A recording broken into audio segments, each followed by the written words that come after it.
के छ साथी? एकदम बवाल छ। तिम्रो के छ? ठीक छ। दुध लिन आएको?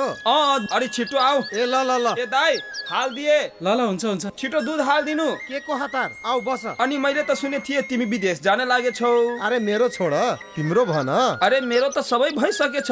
2-4 दिनमा इन्टरभ्यूको लागि बोलाएको छ। अनि त्यसपछि त उड्छु म विदेश। नेपालमा बसेर केही फाइदा छैन। अरे छिटो विदेशको काम लगाऊ।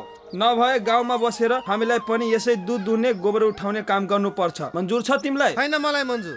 के खराबी छ भाइ यो काममा? के खराबी छ? दाइ गोबर तपाईलाई राम्रो लागिरहेको होला। हामी जस्तो युवालाई नै। हामी त विदेश गएर लाखौं लाख रुपैयाँ कमाउने हो। सही कुरा भन्यो रमेश। विदेश नै किन, तिमीहरू जस्तो युवाले त यही पनि धेरै कामको उपाय गर्न सक्छौ। आफ्नो देशमा के रोजगार?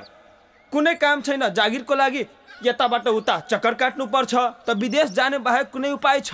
जागिर नै किन, सामान्य खेती किसानी वा अन्य व्यवसाय गरे पनि हुन्छ त। तिमीहरू जस्ता युवाले यो देशमा थुप्रै अवसर सिर्जना गर्दैछ। तिमीहरू पनि केही सोच।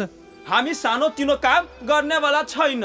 हो, कुनै काम सानो ठुलो हुँदैन। सानो त मान्छेको सोचाइ हुन्छ। आखिर विदेश गएर पनि के हुन्छ र? त्यहाँ पनि त सानो तिनो काम नै गर्ने हो। त्यो चाहिँ स्वीकार हुन्छ त तिमीहरूलाई?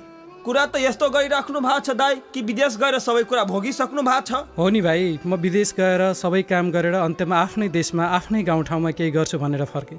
जब म आफ्नो कामबाट सुरु गरेर यत्रो व्यवसाय गर्न सक्छु, यतिजनालाई रोजगारी दिन सक्छु आफ्नो डेरीमा, तिमीहरूले चाहिँ किन नसक्नु? विदेशमा गएर अर्काको जुठो भाडा बाँच्न तयार छौ? आफ्नो घर परिवार गाउँ समाज सहर बनाए पो देश बन्छ। अनि आउने पुस्ताको भविष्य आफ्नो कर्मठ हातमा हुन्छ। ठिकै छ दाइको कुरा। दाइ मेरो त आँखा खुल्यो। म अब विदेश जादिन।